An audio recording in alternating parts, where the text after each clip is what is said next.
Puji Tuhan, saudara yang dikasih oleh Tuhan, mari kita akan belajar apa yang Tuhan inginkan dalam kita sebagai pelayan-pelayan Tuhan, dan khususnya supaya banyak jiwa dimenangkan oleh Tuhan lewat prophetic healing, saudara ya. Saudara, Tuhan membuat kita menjadi pelayannya, dan saya percaya kita semua akan dipakai oleh Tuhan. Apalagi nanti menjelang kegerakan yang sudah sekarang ini sedang terjadi, saudara ya, kegerakan hujan akhir ini sudah mulai istilahnya gerimisnya, saudara ya. Nanti klimaksnya sampai hujan akhir, hujan yang lebat dan banyak jiwa dimenangkan. Jadi Tuhan mau setiap kita, ya, orang-orang yang mungkin tidak bertitel pendeta, tidak bertitel teologia, seperti para murid-murid, saudara ya. Mereka dipakai oleh Tuhan, demikian juga di kegerakan hujan akhir. Orang-orang awam, jemaat biasa, Tuhan akan pakai. Saudara, perhatikan, kita akan melihat diawali dengan, karena ini kesembuhan dari penyakit. Dan penyakit itu munculnya dari mana, saudara? Pertama, karena adanya dosa. Hampir semua penyakit berkaitan dengan pembuluh darah, ya. Saat Yesus bangkit, sekalipun tangan, kaki, dan lambungnya berlubang, tapi tidak mengeluarkan darah. Nah, kita bisa lihat dalam Injil Lukas, ini memang sesuatu hal yang sungguh unik. Tetapi itulah sebuah kenyataan. Dalam Injil Lukas pasal 24 ayat 39, Tuhan berkata, pada saat murid-muridnya ragu dan dia menganggap pemunculan Tuhan itu dianggapnya hantu, maka Tuhan berkata seperti ini. Injil Lukas 24 ayat 39 atau mulai ayat 38. Akan tetapi ia berkata kepada mereka, mengapa kamu terkejut dan apa sebabnya timbul keraguan-raguan di dalam hati kamu?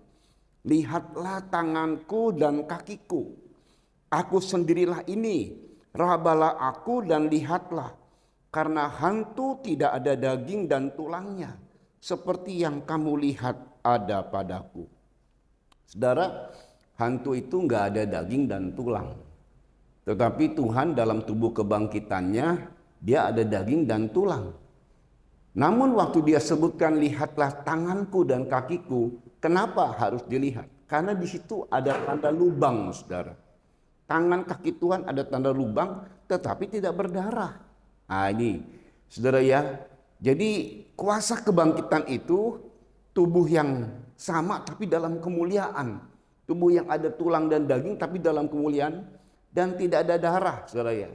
Jadi seolah-olah tubuh yang seperti kita, tubuh yang terbuat dari daging yang belum dimuliakan, tubuh manusiawi daging, saudara. Dimana kalau ada lubang dalam tubuh kita pasti akan keluar darah. Jadi darah itu adalah akibat dari sebuah dosa. Nah, saudara ya, dosalah yang menyebabkan munculnya penyakit dalam darah manusia. Makanya ya, penyakit itu kadang-kadang munculnya dari darah, misalnya stroke atau diabetes. Nah itu kan diceknya semuanya darahnya, saudara ya. Nanti gula darahnya sekian, tidak lebih tinggi dari normal, lalu dan banyak hal lah ya yang diceknya itu darah, saudara. Lalu penyakit itu muncul karena pola hidup dan makanan yang buruk yang dikonsumsi, yang bisa menyebabkan bahkan rusaknya organ tubuh kita, ya seperti nanti diabetes. Kadang mungkin sering makan manis dan tidak diimbangi dengan olahraga, saudara. Dan beberapa hal ya, seperti stroke, trigliserid, darah tinggi, penyumbatan jantung, gagal ginjal, hepatitis, GERD, bahkan mungkin ada tumor, kanker. Itu diperiksanya di darahnya, saudara. Apakah ada lebih tinggi daripada normal? Itu bagian medis memang yang tahu, saudara ya. Tapi semuanya itu berkaitan dengan darah, saudara ya, pembuluh darah. Saudara, munculnya penyakit juga bisa karena suatu kecelakaan, baik itu kecelakaan ringan yang kemudian mungkin tulangnya bergeser, lalu patah bahkan baik di tulang ataupun terkena kepada bagian organ tubuh sehingga jadi rusak, saudara ya. Dan munculnya penyakit itu berasal dari iblis. Matius 12 ayat 22. Kita akan melihat hal ini, saudara ya. Matius 12 ayat 22, demikian firman Tuhan. Kemudian dibawalah kepada Yesus seorang yang kerasukan setan. Orang itu bisu dan orang itu buta dan bisu. Lalu Yesus menyembuhkannya sehingga si bisu itu berkata-kata dan melihat. Nah, setelah disembuhkan, maka setelah setannya diusir, maka bisa berkata-kata dan bisa melihat. Jadi ada penyakit yang berasal dari roh jahat. Begitu roh jahatnya diusir, roh jahatnya dibinasakan atau roh jahatnya dikalahkan, maka bebaslah orang itu dan akhirnya menjadi sembuh, saudara ya. Jadi penyakit itu muncul karena adanya roh jahat, ada iblis. Juga sakit sejak dari kecil, ini muncul penyakit, saudara. Yohanes pasal 9 ayat 1. Dalam Injil Yohanes pasal 9 ayat 1. Waktu Yesus sedang lewat, ia melihat seorang yang buta sejak lahirnya. Saudara ya, ini adalah penyebab penyakit, munculnya penyakit. Juga diwariskan oleh dosa nenek moyang, saudara. Dalam 2 Samuel 3 ayat 29. Dalam 2 Samuel 3 ayat 29. Nah, kita akan melihat bagaimana penyakit itu muncul karena adanya dosa atau kesalahan dari seseorang yang kemudian diturunkan kepada keturunannya, saudara ya. 2 Samuel 3:29, biarlah itu ditanggung oleh Yoab sendiri dan seluruh kaum keluarganya. Biarlah dalam keturunan Yoab tidak putus-putusnya ada orang yang mengeluarkan lelehan, yang sakit kusta, yang bertongkat, yang tewas oleh pedang, atau yang kekurangan makanan. Nah, ini adalah kutuk yang diwariskan oleh nenek moyang yang kemudian turun kepada keturunannya, saudara ya. Itu beberapa penyebab dari penyakit. Lalu kita akan melihat kesembuhan di Alkitab. Khususnya pada saat Yesus hadir, saudara ya. Memang dalam kesembuhan yang nampak jelas. Jadi orang juga lihat, oh itu sembuh tuh. Nah, biasanya kesembuhannya nampak jelas itu kalau sakit buta, mata buta lalu bisa melihat. Nah, jelas banget. Lalu tuli, dari keadaan tuli yang tidak bisa mendengar lalu kemudian diuji, dia bisa mendengar. Bisu bisa berkata-kata, lumpuh bisa berjalan, kusta menjadi tahir. Nah, itu terdapat dalam Matius 11 ayat 4-6. Matius 11 ayat 4-6. Yesus menjawab mereka, pergilah dan katakanlah kepada Yohanes apa yang kamu dengar dan kamu lihat. Orang buta melihat, orang lumpuh berjalan, orang kusta menjadi tahir, orang tuli mendengar, orang mati dibangkitkan, dan kepada orang miskin diberitakan kabar baik. Dan berbahagialah orang yang tidak menjadi kecewa dan menolak aku, kata Yesus. Ya, ini kalau dalam Alkitab ada yang betul-betul nampak jelas kesembuhannya dari keadaan lumpuh, lalu kemudian dia bisa berdiri dan bisa berjalan, saudara ya. Saudara, kemudian juga yang tidak nampak, ada memang yang tidak nampak secara fisik karena penyakitnya di dalam. Contohnya adalah seorang wanita yang 12 tahun alami lelehan, saudara ya. Matius 9 ayat 20, kita lihat Matius 9 ayat 20 sampai 22. Matius 9 ayat 20. Pada waktu itu seorang perempuan yang sudah 12 tahun lamanya menderita pendarahan maju mendekati Yesus dari belakang dan menjamah jubahnya. Karena katanya dalam hatinya, asal kujamah saja jubahnya, aku akan sembuh. Tetapi Yesus berpaling dan memandang dia serta berkata, "Teguhkanlah hatimu, hai anakku, imanmu telah menyelamatkan engkau." Maka sejak saat itu sembuhlah perempuan itu. Jadi waktu perempuan itu mengalami kesembuhan, orang tidak melihat, saudara ya. Pada saat itu tidak melihat. Nanti berikutnya baru itu perempuan jadi seger badannya, saudara ya, jadi semakin kuat, semakin sehat. Tapi pada saat hari H itu, di jam itu waktu Tuhan bilang sembuh, maka kesembuhan terjadi, tetapi belum nampak, saudara ya. Belum nampak seperti yang tadi lumpuh. Kalau lumpuh kan memang betul-betul tidak berjalan lalu berjalan, saudara ya. Mata yang tidak melihat karena buta lalu bisa melihat. Nah, kalau kesembuhan ini karena penyakitnya di dalam, saudara, pendarahan. Ya ini bisa saja kalau di zaman kita ini penyakit kanker serviks, rahim serviks, kanker rahim, saudara ya. Ya seperti itu. Atau entah apa lagi ya, saudara ya, yang menghasilkan pendarahan buat wanita seperti itu, mungkin kista atau miom. Ya, tetapi zaman dulu tidak diketahui bahwa itu ada kanker atau bagaimana begitu, saudara. Nah, saudara, kita lihat lagi dalam Injil Lukas 6. Jadi pada saat Yesus hadir, saudara ya, saat Yesus hadir di mana semua orang yang sakit, semua orang itu disembuhkan. Dan semua orang banyak itu berusaha menjamah dia. Karena ada kuasa yang keluar daripadanya dan semua orang itu disembuhkannya. Lukas 6 ayat 19. Jadi kehadiran Yesus tidak 1-2 orang disembuhkan, tapi semua yang hadir yang mengalami penyakit semua disembuhkan. Entah penyakit yang nampak kesembuhannya jelas maupun penyakit yang di dalam kehidupannya mungkin penyakit dalam gitu ya. Seperti mungkin ada penyakit gula, diabetes, saudara ya. Nah, gulanya menjadi normal, pankreasnya bekerja lagi, ginjal, saudara ya, ginjalnya menjadi normal sehingga berfungsi lagi dengan baik. Tapi itu kan di dalam, saudara, tak kelihatan. Jadi intinya kehadiran Yesus menyembuhkan semua penyakit.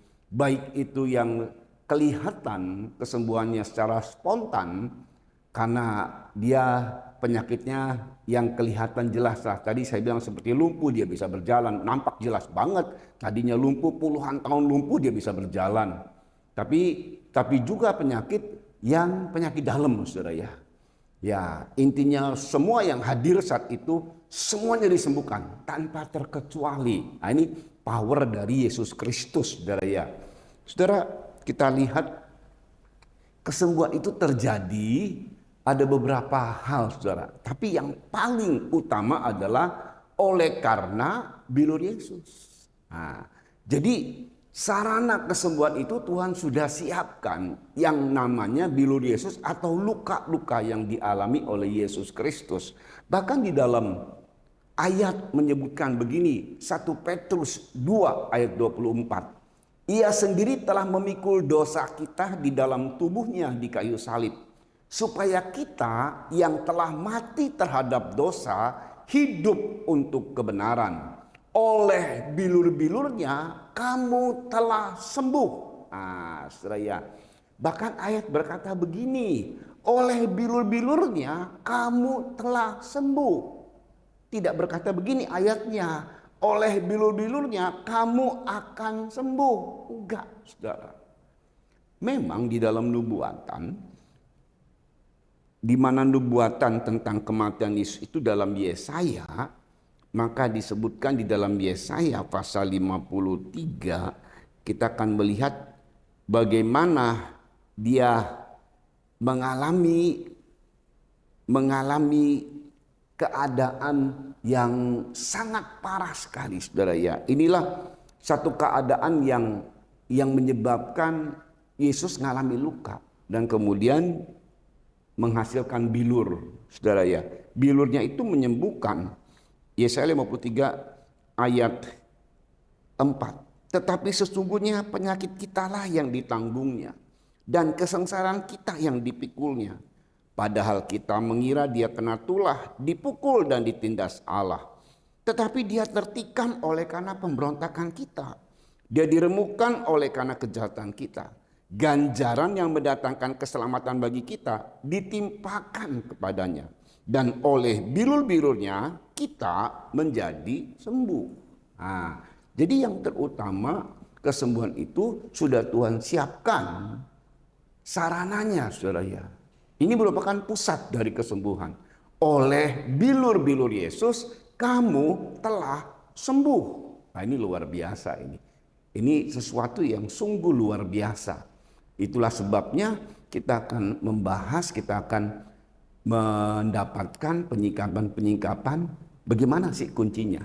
Padahal ayat telah berkata, kamu telah sembuh oleh bilur Yesus, bukan kamu akan sembuh, kamu telah sembuh. Nah, supaya mengalami kesembuhan, bagaimana caranya? Ya, nanti kita akan lihat, saudara ya, supaya kita bisa memahami sedikit demi sedikit ya. Ya, saudara-saudara, semua penyakit kita sebenarnya telah disembuhkan. Karena Yesus telah mati 2000 tahun yang lalu. Dan dia sudah luka. Dalam dirinya keluar bilur-bilur. Dan itu sudah membuat kesembuhan pada kita. Tetapi di zaman sekarang ini, bagaimana kita bisa merasakan kesembuhan, saudara? Lalu apa yang bisa membuat 2000 tahun lalu kemudian berlaku pada zaman sekarang ini? Ingat bahwa Tuhan itu adalah pribadi yang gak mengenal soal waktu. Dia berkuasa dalam soal waktu. Kita akan membaca dalam Wahyu pasal 1 ayat 8. Perhatikan ini soal waktu. Jadi buat dia 2000 tahun lalu ke 10.000 tahun lalu ke bahkan kemudian 1.000.000 tahun ke depan ke nggak berlaku buat dia. Karena ini ayat ini berkata begini. Wahyu 1 ayat 8. Aku adalah Alfa dan Omega, firman Tuhan Allah yang ada. Nah, itu dia. Dan yang sudah ada dan yang akan datang, yang maha kuasa. Jadi dalam waktu ini, dalam waktu yang kadang-kadang kita dikuasainya oleh waktu, kita harus hidup pada waktu present hari ini, saudara, atau saat ini. Kita nggak bisa menilik atau membetulkan masa lalu kita, karena kita nggak bisa hadir di masa lalu kita. Kita nggak bisa juga pengen lihat masa depan kayak apa sih masa depan saya, future saya, nggak bisa, saudara. Kita orientasinya pada hari ini, pada saat ini, pada detik ini, menit ini, jam ini, kayak begitu, saudara ya.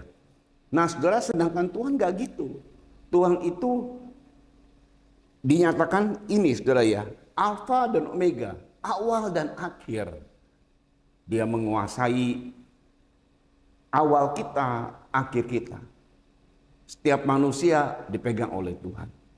Apalagi kita anak-anaknya. Jadi kita mengawali dengan lahir, mengakhiri dengan kematian. Sepanjang hidup kita, maka dia adalah pemegang kehidupan kita. Dia menguasai, dia mengerti soal waktu awal kita dan akhir kita. Lalu kemudian ditambahkan dengan yang ada. Nah, dia bisa hadir di hari ini, di jam ini, di menit, di detik ini. Yang sudah ada, dia juga bisa hadir di masa lalu kita. Dan yang akan datang, dia bisa hadir di masa yang akan datang kita, saudara ya. Ayat lain berkata 1 hari bisa 1000 tahun, bagi Tuhan 1000 tahun bisa 1 hari. Jadi soal waktu itu nggak berpengaruh kepada Tuhan. Dia mampu hadir bersamaan dalam 3 waktu. Hari ini, masa lalu, dan masa akan datang. Dia hadir mampu bersama dalam waktu yang tadi saya sebut, saudara ya, 3 waktu. Hadirnya bersamaan loh, saudara. Nah, itulah salah satu hal yang kita harus pahami. Pada saat dia hadir dalam waktu yang bersamaan, dia kemudian memperkenalkan dirinya yang maha kuasa. Nah, dia berkuasa tuh atas waktu-waktu yang lalu, yang sekarang, dan yang akan datang. Contoh sederhananya, saudara ya, kalau ada orang di astronot begitu, saudara ya, dia pulang dari ruang angkasa. Dia mungkin di tempatnya di ruang angkasa, saudara, ada tempat. Lalu kemudian dia pulang, katakan dia ada di situ setahun begitu. Begitu pulang, saudara, sepertinya baru beberapa hari. Nah, nampak dari wajahnya dan lain sebagainya. Nah seperti itu saudara ya. Apalagi Tuhan yang menciptakan alam semesta ini. Dan itu sebabnya 2000 tahun yang lalu oleh bilurnya, waktu dia hari H disalib dan mengeluarkan bilur, makanya sekarang ini berkata telah sembuh. Bahkan sepanjang waktu manusia sampai Tuhan datang, telah sembuh ini terus berlaku saudara ya. Bukan akan sembuh loh, telah sembuh. Itu sebabnya bagaimana supaya kita mengalami kesembuhan. Bagaimana prophetic healing ini saudara ya. Saudara, pertama-tama kesembuhan terjadi karena adanya pelayanan pelepasan. Matius 9 ayat 33 menyebutkan ini saudara ya. Matius 9 ayat 33. Dan setelah setan itu diusir, dapatlah orang bisu itu berkata-kata. Maka heranlah orang banyak katanya, yang demikian belum pernah dilihat orang di Israel. Setelah setan itu diusir, ini pelayanan pelepasan saudara. Lalu terjadi kesembuhan. Ya, inilah kesembuhan terjadi karena adanya pelayanan pelepasan. Karena tadi penyakit itu berasal dari roh jahat saudara ya. Dengan mengoleskan minyak urapan dan pengakuan dosa saudara. Yakobus pasal 5, dalam Yakobus pasal 5 ayat 14, kalau ada seorang di antara kamu yang sakit, baiklah ia memanggil para penatua jemaat, supaya mereka mendoakan dia serta mengolesnya dengan minyak dalam nama Tuhan. Dan doa yang lahir dari iman akan menyelamatkan orang itu, dan Tuhan akan membangunkan dia. Dan jika ia telah berbuat dosa, maka dosanya itu akan diampuni. Karena itu hendaklah kamu saling mengaku dosamu dan saling mendoakan supaya kamu sembuh. Doa orang yang benar bila dengan yakin didoakan sangat besar kuasanya. Ini saudara ya, dengan memanggil para penatua, mengoleskannya dalam nama Tuhan, dan khususnya saling mengaku dosa. Saudara. Ada rekonsiliasi saudara ya, maka terjadi kesembuhan. Dari iman si pasien saudara ya, ini kesembuhan terjadi karena yang datang atau yang alami penyakit yang kita sebut pasien, dia punya iman saudara. Aku percaya Tuhan Yesus, dokter di atas segala dokter, tabib di atas segala tabib. Nah makanya Tuhan juga bilang saudara ya, dalam Lukas pasal 18 ayat 42 saudara, Tuhan bilang, lalu kata Yesus kepadanya, melihatlah engkau, imanmu telah menyelamatkan engkau. Lalu kemudian mata orang buta itu tercelik dan melihat saudara ya. Ini karena imannya saudara. Saudara perhatikan, kesembuhan juga bisa terjadi dari hati yang gembira. Amsal 17 ayat 22. Amsal 17 ayat 22 saudara ya. Hati yang gembira adalah obat yang manjur. Wah saudara ya, banyak kali promosi obat-obatan itu sangat hebat di seluruh stasiun televisi saudara ya. Wah, dengan minum ini sembuh saudara ya, terlalu berlebihan sebenarnya. Kita sudah beli minum belum sembuh tuh, saudara ya, itu biasalah iklan saudara. Kalau ini bukan iklan, ini kebenaran. Hati yang gembira adalah obat yang manjur, tetapi semangat yang patah mengeringkan tulang. Jadi kalau ingin sembuh ya ciptakanlah hati yang gembira saudara. Ciptakan hati yang penuh dengan sukacita. Orang yang sukacita gembira itu mengawali dengan bersyukur. Bukan bersungut-sungut saudara, bersyukur kepada Tuhan. Itu akan memunculkan hati yang gembira saudara ya.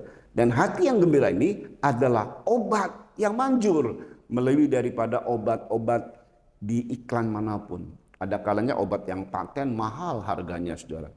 Ada obat generik, obat generik mah kurang mempan begitu ya. Atau apalagi dengan BPJS, kadang-kadang dikasih obat-obat generik yang kelihatannya, wah ini kurang mempan. kesembuhannya nggak langsung. Nah itu yang paten tuh baru itu kesembuhannya wah langsung cespleng gitu ya. Oh ini lebih daripada obat paten manapun di dunia saudara. Bahkan kadang-kadang obat yang paten malah kalau nggak cocok bikin jantung berdebar begitu saudara. Tapi hati yang gembira adalah obat yang manjur. Itu kebenaran saudara ya. Jadi ciptakan hatimu selalu gembira, sukacita. Maka akan mendapatkan obat yang manjur. Jadi kalau saudara menciptakan hati yang gembira, saudara sedang minum obat dari Tuhan. Obatnya pun manjur. Kesembuhan juga terjadi dari iman orang lain yang terbeban dengan si pasien. Sebenarnya pasiennya nggak ada iman. Tapi yang terbeban ini punya iman saudara. Mereka sepakat untuk membawa pasien ini kepada Tuhan Yesus. Lalu Tuhan tidak melihat iman pasien saudara ya. Tidak melihat iman si sakit, tapi Tuhan melihat iman dari mereka. Ini kesembuhannya karena penyakit lumpuh. Markus 2, saudara ya. Kita lihat Injil Markus pasal 2 ayat 5. Ketika Yesus melihat iman mereka, iman yang menggotong pasien ini lumpuh nih pasien saudara ya. Berkatalah ia kepada orang lumpuh itu, hai anakku, dosamu sudah diampuni. Lalu ayat 10 saudara ya. Tetapi supaya kamu tahu bahwa di dunia ini anak manusia berkuasa mengampuni dosa. Berkatalah ia kepada orang lumpuh itu, kepadamu kukatakan, bangunlah, angkatlah tempat tidurmu dan pulanglah ke rumahmu. Dan orang itu pun bangun, segera mengangkat tempat tidurnya dan pergi keluar di hadapan orang-orang itu. Sehingga mereka semua takjub, lalu memuliakan Allah katanya, yang begini belum pernah kita lihat. Ini dia saudara ya. Jadi kesembuhan itu terjadi karena iman yang terbeban terhadap yang sakit saudara ya. Misalnya yang sakit itu adalah suami dari seorang istri yang percaya kepada Yesus. Dia punya iman, saudara ya. Dia kumpulkan anak-anaknya. Mereka sepakat berdoa buat suaminya. Ini Tuhan bilang sesuai dengan kebenaran firman, orang sakit itu bisa sembuh. Bukan karena iman si orang sakitnya. Tuhan tidak melihat orang sakitnya. Mungkin orang sakitnya nggak punya iman. Tetapi Tuhan melihat orang yang terbeban ini loh. Karena mereka sepakat. Akhirnya terjadi kesembuhan pada si sakit, saudara ya. Puji nama Tuhan. Kesembuhan terjadi juga saudara ya, perhatikan doa dari pelayan Tuhan yang mendapat karunia kesembuhan. Di mana perhiasannya gelang kanan. 1 Korintus pasal 12 ini adalah tentang karunia-karunia roh saudara ya. 1 Korintus 12 ayat 9 ada karunia kesembuhan yang Tuhan berikan kepada orang-orang yang Tuhan percayakan saudara ya. Kepada yang seorang roh yang sama memberikan iman, dan kepada yang lain ia memberikan karunia untuk menyembuhkan. Nah dalam pelajaran pelatihan karunia saudara ya, bahwa yang dapat karunia kesembuhan itu mereka dapat perhiasan dari Tuhan, gelang di tangan kanan saudara. Ya itu karunia kesembuhan. Saudara perhatikan baik-baik, karunia kesembuhan yang Tuhan berikan itu adalah anugerah, saudara ya. Jadi itu juga harus dipakai, harus dikobarkan, dan terus berdoa supaya semakin dipakai oleh Tuhan, sehingga banyak orang bisa diselamatkan. Ada berapa banyak orang yang dapat karunia kesembuhan ini? Tapi kalau nggak dipakai ya karunia ini menjadi pudar, saudara ya. Kita harus pakai karunia ini bagi kemuliaan Tuhan, bukan buat diri kita, saudara. Kalaupun nanti ada kesembuhan, bukan kemudian kita menjadi tinggi hati, wah saya hebat nih. Nggak ada yang begitu, saudara ya. Jadi Tuhan mau semuanya itu untuk kemuliaan Tuhan. Nah, kesembuhan juga bisa terjadi lewat impartasi, saudara. Seperti apa yang Tuhan buat, Tuhan impartasi kepada murid-muridnya dalam Lukas pasal 9 ayat 1. Maka Yesus memanggil ke-12 muridnya, lalu memberikan tenaga dan kuasa kepada mereka untuk menguasai setan-setan dan untuk menyembuhkan penyakit-penyakit. Diimpartasi saudara ya. Jadi ini pengimpartasian sehingga terjadi kesembuhan. Jadi yang dapat karunia kesembuhan, dia bisa mengimpartasi kepada orang saudara ya. Sehingga terjadi kesembuhan bagi banyak orang. Semakin banyak orang dipakai, semakin banyak orang yang bisa dilayani saudara. Kalau satu orang saja yang dipakai kesembuhan, ada ribuan orang datang. Gak efektif saudara. Yang dipakai itu capek. Yang dilayani gak semua terjangkau saudara. Paling 1, 2, 3. Paling banyak juga katakanlah 100. Itu bisa dalam waktu yang mungkin lama saudara ya. Sedangkan saudara tahu bahwa pada saat adanya karunia kesembuhan terjadi, itu ada tenaga yang keluar. Seperti Yesus waktu dia menyembuhkan yang orang pendarahan 12 tahun. Dia merasa tenaga ini keluar saudara ya. Tenaga keluar. 1 orang. Lah 100 orang tenaganya keluar, terkuras saudara. Ya capek, wajar sih. Nah itu sebabnya karunia kesembuhan ini jangan dimiliki hanya oleh 1 orang saja. Tuhan telah memberikan dalam pelajaran karunia saudara ya. Ada orang-orang yang dikasih karunia kesembuhan. Ada banyak saudara. Nah itu sebabnya diimpartasi. Sehingga banyak orang yang bisa dilayani, banyak orang yang bisa diselamatkan, banyak orang yang bisa terjangkau. Bukan cuma ratusan, bisa ribuan, bisa jutaan saudara. Kalau ada ribuan orang dipakai oleh Tuhan. Nah ini kan sungguh luar biasa saudara ya. Tuhan mau dalam kegerakan hujan akhir kita semua tanpa terkecuali akan dipakai oleh Tuhan. Kemudian juga karunia itu bisa bekerja karena percaya. Ini adalah diberikan otoritas oleh Tuhan saudara ya, karena percaya. Markus 16 ayat 18. Markus 16 ayat 18. Tanda-tanda ini akan menyertai orang-orang yang percaya. Mereka akan mengusir setan-setan demi namaku. Mereka akan berbicara dalam bahasa-bahasa yang baru bagi mereka. Mereka akan memegang ular. Dan sekalipun mereka minum racun maut, mereka tidak akan mendapat celaka. Mereka akan meletakkan tangannya atas orang sakit dan orang itu akan sembuh. Saudara ya. Jadi ini karena percaya. Dan Tuhan memberikan kepada mereka kuasa untuk menyembuhkan. Bekerja juga lewat proses. Makanya ada butuh mungkin pelatihan. Sama seperti seorang yang mau sembuh, dia datang berulang-ulang kali ke dokter saudara ya. Dia nggak bosan-bosan. Nah dokter memberikan saran, lalu kemudian memberikan obat. Gak langsung cespleng saudara ya. Tapi karena dia datang rutin dan teranalisa, lalu kemudian ada progresnya saudara ya. Dan akhirnya orang ini sembuh. Begitu juga dengan kita. Orang-orang yang sakit ya datanglah. Kalau misalnya datang kepada si A gitu ya, karunia kesembuhan, ya datang lagi.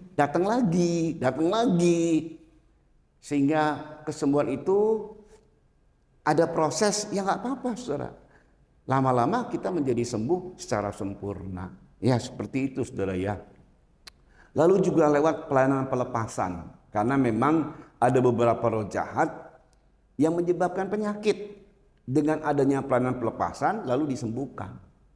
Dia dilepaskan dari roh jahat itu bawa penyakit. Waktu dilepaskan dari roh jahatnya diusir, dihancurkan, ya jelas otomatis terjadi kesembuhan. Lewat terapi, ya seperti ada totok atau pijat refleksi.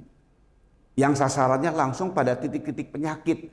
Karena yang tadi saya bilang bahwa timbulnya penyakit itu biasanya pada umumnya itu karena berkaitan dengan pembuluh darah saudara ya. Nah Tuhan memberikan hikmat kepada orang-orang yang dapat karunia kesembuhan ini. Dia bisa lihat titik-titik. Nah itu dari Tuhan saudara ya. Ini mesti ditotok di sini nih. Nah, karena ini berkaitan dengan peredaran darah saudara. Dengan terapi totok pijat refleksi, maka kemudian terjadi kesembuhan. Saudara, juga lewat obat-obatan herbal, ramuan yang diracik sesuai dengan hikmat Tuhan. Karena memang ayatnya demikian, saudara. Dalam Yeskiel pasal 47, Yeskiel pasal 47, saudara ya, ayat 12, pada kedua tepi sungai itu tumbuh bermacam-macam pohon buah-buahan, yang daunnya tidak layu dan buahnya tidak habis-habis. Tiap bulan ada lagi buahnya yang baru. Sebab pohon-pohon itu mendapat air dari tempat kudus itu. Buahnya menjadi makanan dan daunnya menjadi obat. Saudara ya. Jadi ada beberapa orang yang dipakai oleh Tuhan untuk membuat obat herbal, saudara. Dipimpin oleh Tuhan, dituntun oleh hikmat Tuhan, dia meracik, saudara ya. Lalu terjadi kesembuhan pada orang-orang yang sakit, saudara ya. Nah, itu dari hikmat Tuhan, saudara. Dan juga pernah terjadi. Jadi kesembuhannya ini lewat adanya makanan, saudara ya. Dan itu atas perintah Tuhan. Ini terjadi pada pada Hizkia, saudara, pada Hizkia. Yesaya 38 ayat 21. Yesaya 38 ayat 21.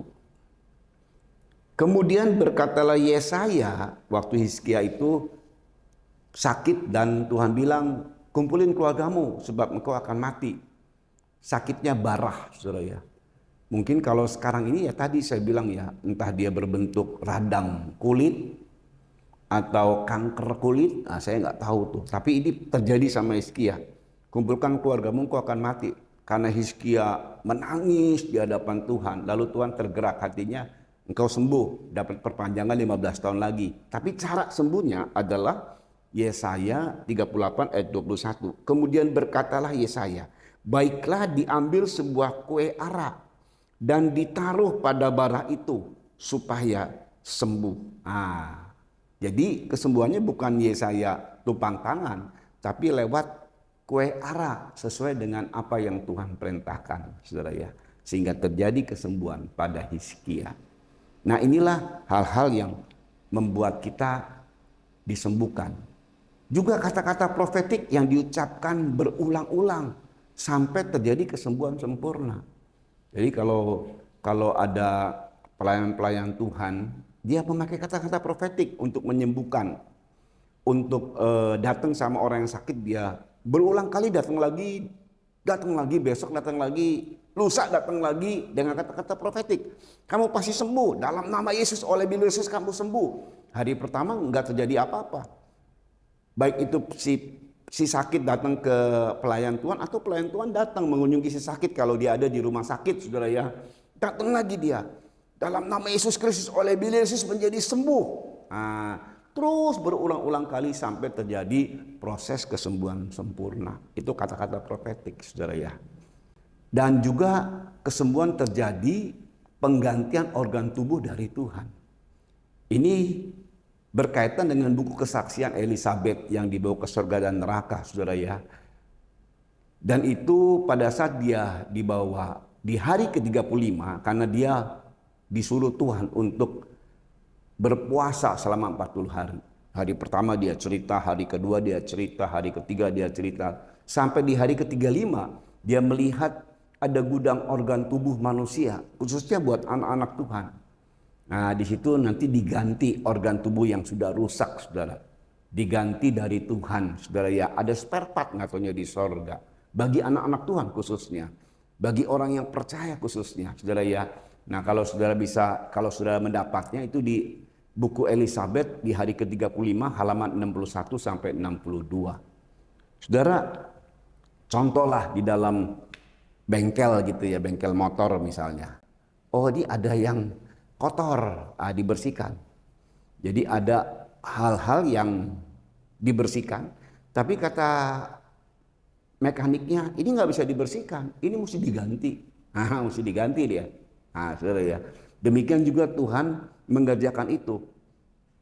Hati yang gembira adalah obat yang manjur. Itu seperti minum obat, saudara. Tapi kalau udah semakin rusak dan nggak bisa lagi lewat obat, herbal segala macam, Tuhan mesti ganti nih, karena udah rusak nih. Ada spare part buat kita, spare part organ tubuh buat kita. Di sorga, Tuhan udah siapkan, saudara. Nah, itu sebabnya yang Tuhan minta adalah percaya kepada Yesus Kristus. Dia adalah dokter di atas segala dokter. Pada saat penggantian juga dia yang mengoperasi, saudara, sehingga terjadi kesembuhan. Kalau kesembuhan dari penggantian ini, itu kesembuhan yang sempurna, saudara ya, sehingga bisa perpanjang waktu yang Tuhan kasih, saudara ya. Ada banyak kesaksian dari orang-orang yang disembuhkan. Biarlah nanti menjadi berkat buat kita semua.